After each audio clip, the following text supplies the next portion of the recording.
Tax identity theft happens when somebody uses your Social Security number to get a job or a tax refund. And the Federal Trade Commission declared January 13 to 17 Tax Identity Theft Awareness Week. Well, to talk about the importance of this and how to avoid being a victim is Milagros Johnson, Director of the Mayor's Office of Consumer Information. Thank you so much for joining me today, Ms. Johnson, to talk about this. Is a pretty important topic. I know we were talking off camera about this. People don't realize when this affects you, it can really do some major harm to your name and your credit. It does. It creates havoc in their personal life. The effects are endless, and it goes on. It could go on for years. So it's very important for consumers to educate themselves about identity theft, especially tax identity theft, which one is related to the next, one comes with the other. And consumers don't usually want to hear about it. They don't want to read about it. They don't want to talk about it until they become a victim. And I am so proactive against that. I mean, I want consumers to educate themselves. There are ways to protect yourself. There are ways to prevent it from happening to you. You're not 100% guaranteed it's not going to happen. Right. But at least if you take the necessary steps to protect yourself, then you're less likely to become a victim of identity theft or tax identity theft. People don't often know when they have become a victim of it. How do people get a hold of their information? It's usually their Social Security number, right, that they get a hold of for a tax refund or to get a job. How does this happen? It happens. It happens more often than most people know about.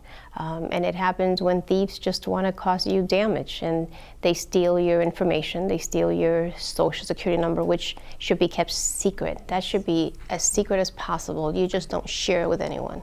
I think another reason why there's a growth in it is because of phishing emails. Phishing meaning that they send you an email, you think it's authentically coming from the IRS, and the email reads that there's a refund due to you, and you need to click on the link, and people are doing that, believing that the email is genuine, that it's really coming from the Internal Revenue Service.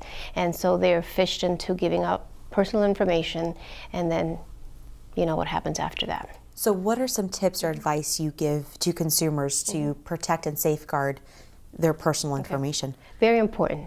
The IRS does not send emails. They do not send text. They do not put posts on social media. They just don't do that. They may issue warnings to consumers, but they do not send emails asking you for personal information or to verify your personal information. So that's number one. If you receive an email such as, anything that looks like it's from the IRS or from your bank or anything like that, don't open the link, because if you do, you're going to be lured into the next step, and you can also your computer could be hacked as a result of it. So they could be installing malware into your system, your computer system. So don't click on it, just ignore those. In fact, you may want to forward them to the IRS or to the FBI Internet Crime Bureau, which is ic3.gov. So that's step number one. Number two is consumers need to be more proactive in reviewing their credit report every year. The credit report is going to tell you if someone is working with your Social Security number. It's going to list all the employers. So if someone has reported an income with your Social Security number, it's going to be on your credit report. You are entitled to a copy of your 3 credit reports once a year, and they are totally free. There's no strings attached, no commitment if you go through annualcreditreport.com. Again, your credit won't take a hit from that? No. When you request your credit report, your own credit report, it's considered a soft inquiry, and soft inquiries do not affect your credit score or your credit rating.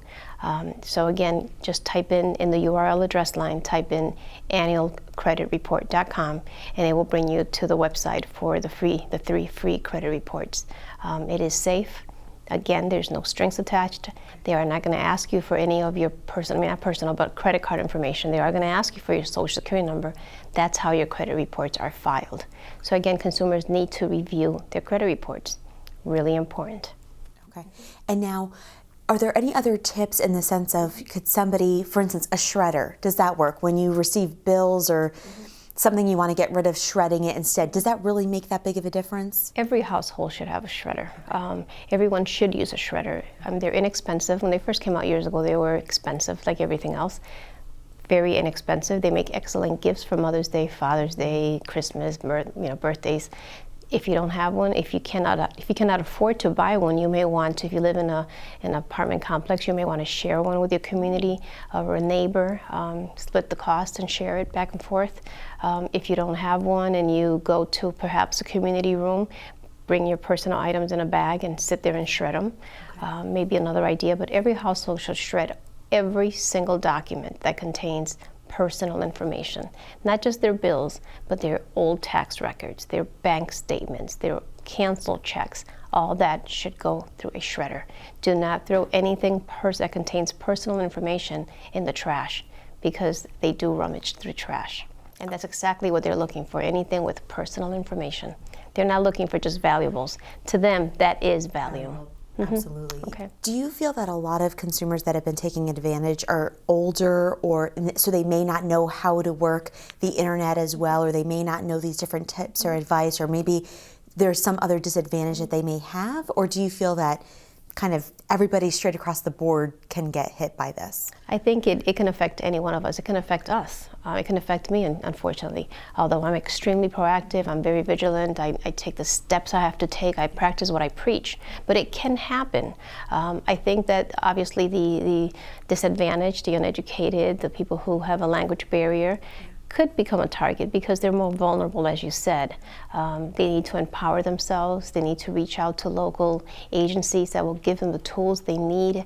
And if you're listening to this today and you're finding this information powerful and educational, please share it with your friends. Share it with your neighbors. Don't hold on to it. If it's important to you, it may be important to someone else. So share the information, pass it along. Great. Milagros Johnson from the Mayor's Office, thank you so much. You're welcome. Thank you for having me.